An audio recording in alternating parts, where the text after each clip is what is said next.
পাহাড়ের এক একটা বাঁক, এক একটা নতুন রোমাঞ্চ এই রাস্তাই শিখিয়ে দিচ্ছে পাহাড় মানেই কেবল ডেস্টিনেশন নয়, পাহাড় মানে লম্বা পথের রোমহর্ষক গল্প।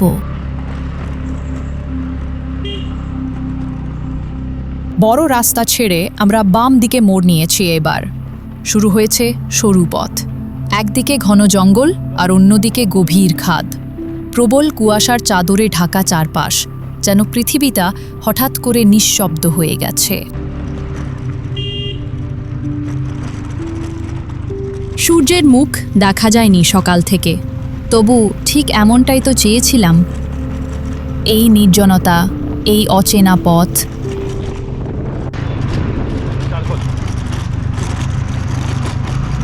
এই রাস্তা সোজা চারখোলের দিকে যাচ্ছে।